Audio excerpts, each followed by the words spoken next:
Yeah, my name is Frank Abraham Nana Bain Amonoo-Mensah. Today I'm here to speak about my charity, Akosombo United Football Club, based in Ghana, Akosombo. I'm the CEO of Akosombo United Football Club charity. It's about helping the underprivileged youths on the streets and those who are coming from the poor background. The team is based in Akosombo, Eastern Region, Ghana. And most of the players most of them are picked from different counties, not only one area. Some on the street, some in homes which the parents are not poor. They cannot actually take care of them, you know. And so what we do is we send guys to go around and look for the underprivileged youths from these homes, or through friends. Might say we know this guy is a good footballer. Parents have no money. He's at home. He's not doing nothing, or he's always in the streets, you know. And this is what we're trying to do. We try to draw them out of the street, draw them out of crime, draw them out of trouble, you know, and give them a future.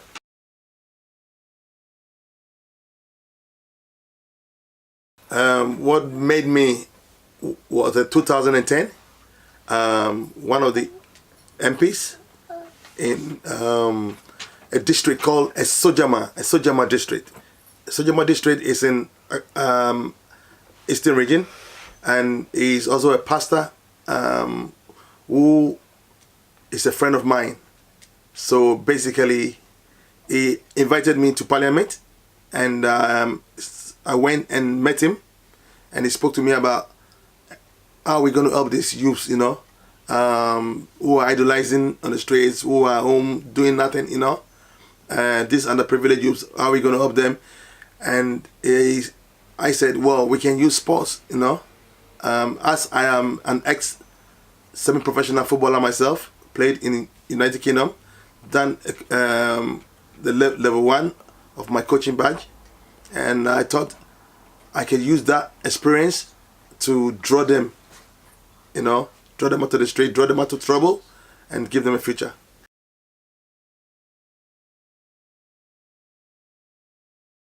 The stage, I'll say, well, this is the 8th year since we started this project. Is the 8th year, and I'll say we have gone to a different level.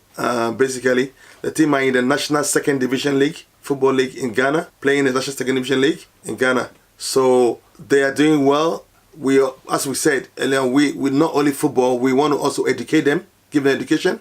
So if they don't make it the football side, they have the education side to follow, but all depend on the finance. Over the next 12 months to 2 years, our plan for the team is hopefully for us to build a football academy, to have dormitories for the boys, and good facilities of, you know,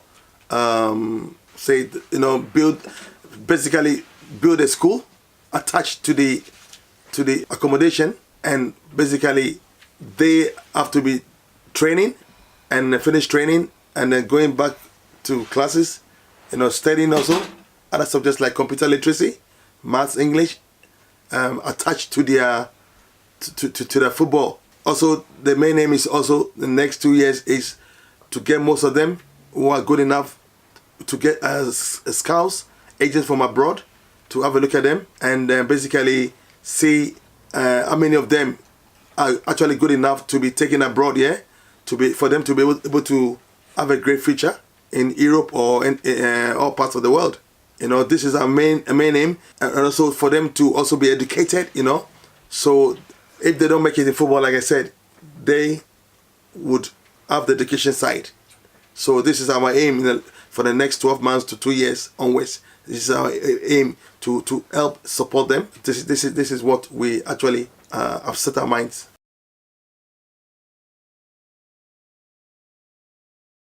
And what drove me to study and my motivation is looking at these youths on the streets. You know, me being a Ghanaian myself, born and bred from Ghana, schooled in Ghana.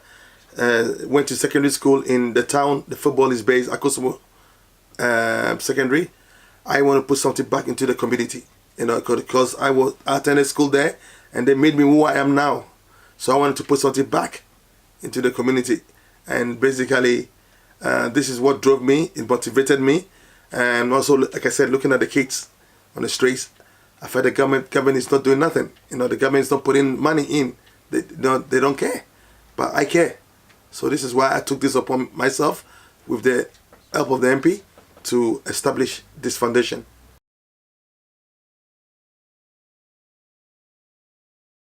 I have a lot of people who are working with me on this project. A lady called Angela Santin, who is a Dutch, who traveled from Holland to Ghana twice to have a look at the boys. And when you go on our website, you will see the lady on our website. And also one guy, an American called Mr. Robert Trefney, who used to be a partner for Clifford and Chance, a big law firm, who is also involved. You know, he has donated quite a large amount of money into the project, you know, to support us. And also we have other support, which is football coach, assistant coach. We have the players welfare officer. We have the players coordinator officer. We have the secretary, and we have the team manager of the club, who are also all involved, taking care of the boys, you know, whilst I'm here in UK, also working out.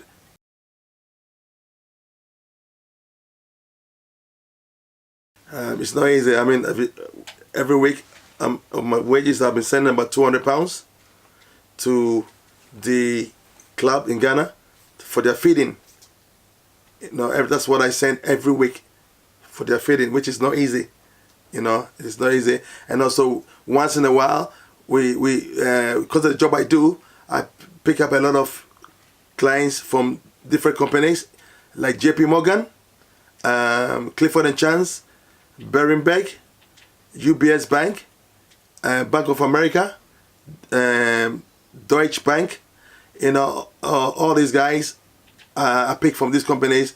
I speak to them, tell them about my project, what my aims are, you know, what I want to achieve, and they give me support. They go on my, not all of them, but some of them go on my website, which we have a PayPal, and they donate money into the PayPal, which also helps us, you know, to you know, buy our equipment. And also we've got in the past, we've had the last 3 years I've been sponsored, you know, by 3 different guys in the last 3 years to travel to Ghana to oversee the project.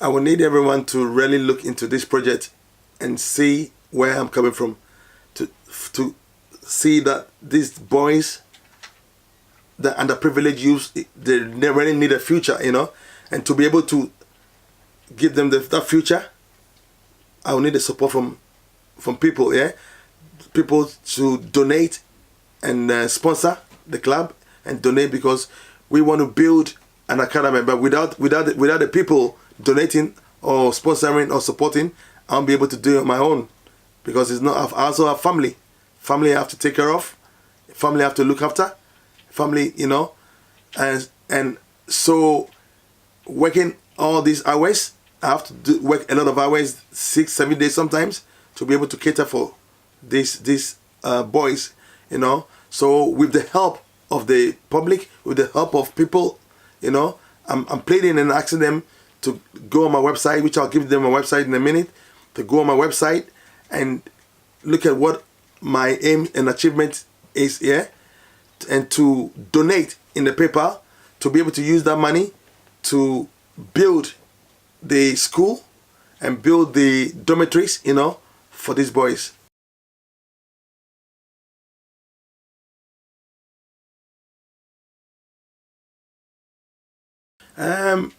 We spoke to a few companies about our station for them to be able to sponsor us, and we have also spoke to one or two people in Ghana, a king in one big area called Amonoo-Mensah. We've also spoken to him to see if he can also come in and back us up, to be able to build this foundation properly, spoke to a lot of the clients I pick also. Some of them are prepared to also speak to their bosses, to see if they can also sponsor us, and to be able to bring this foundation to a success.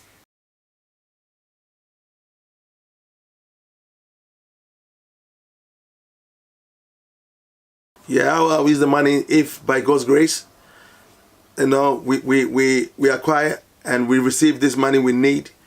I myself will travel to Ghana and oversee the project,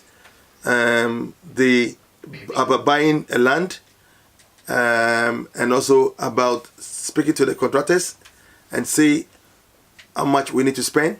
And myself and the team will be there, to oversee, to see that everything goes well and everything is spent wisely, that the money goes into the right channel, and that the money doesn't get wasted. That is why I will be there myself, for the project to start, to keep an eye on things. What we need we need urgently, even though our aim is to build the academy, build the school and build the dormitories for them, because at the moment they have rented accommodation of 4-bedroom with 25 players, age 16 to 19, sharing 4 bedrooms.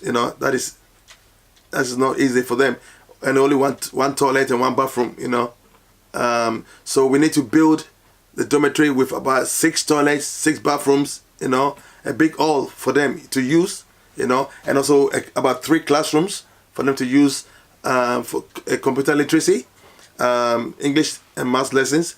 Also, what we need now at this moment of time is to buy equipment for them, which is football boots, shin pads, footballs, training cones, training bibs, and also to be able to feed them, which is what I have been taking care of, myself, working 7 days, and like I said, sending £200 plus every week to Ghana. So basically, we need all these equipments, for the boys to be able to, to move to a different level. Because without these equipments, we're going to struggle.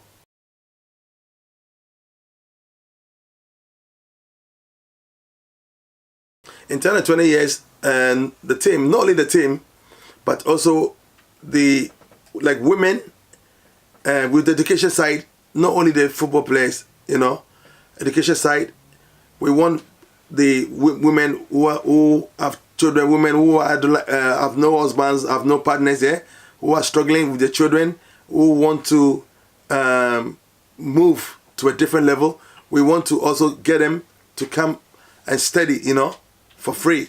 So that's why we're trying to raise funds so that we can be able to pay the tutors, to teach them, and from different areas, where we are is Akosombo.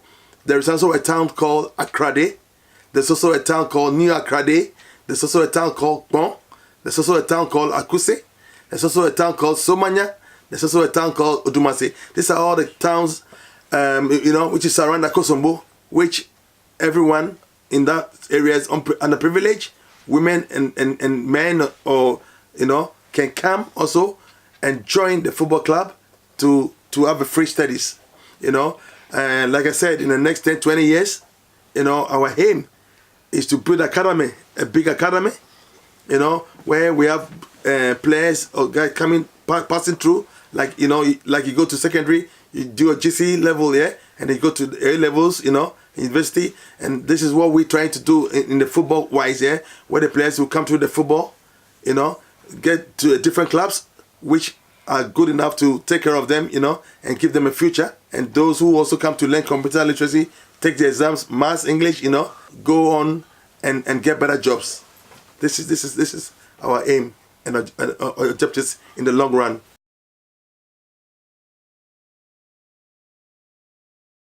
I would say the project, if I have to think about or calculation what we've probably, me and the management, you know, I would say probably we would need about, I would say £100,000 to really build the project. But for now, because every season we spend about £6,000 every season.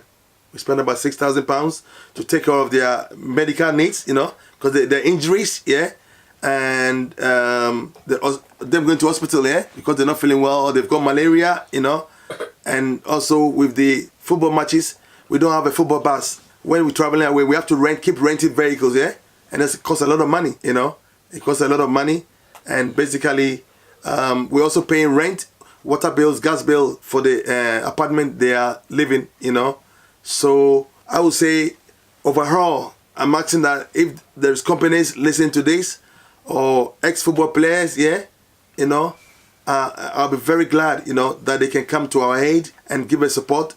Or if there's anyone who can sponsor us for a season, you know, or every season, which is within about £6,000 for every season, I'll be very grateful.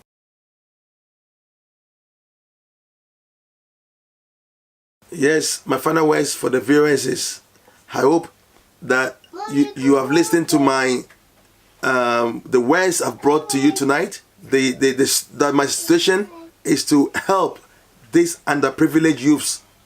You know, with your help, I can do better. With your help, we can get to the top. You know, with your help, we can our aims or objectives will come to pass. And so, I'm asking each and everyone who listens to this video or audio, right, to basically support us because their money will never go in vain, you know. It will go for a good cause, and it is a good cause I'm doing because I can't do this on my own anymore. You know, I can't do this on my own anymore. I've spent so much in the last 8 years, and we spent over £60,000. That's our own personal money. Now, in the 8 years, our own personal money, we've also got almost about £30,000 worth of donations in 8 years. You know, as I said, there's nothing left. I'm just pleading for everyone who listens to this video to talk to their friends and support us, and we'll never let them down.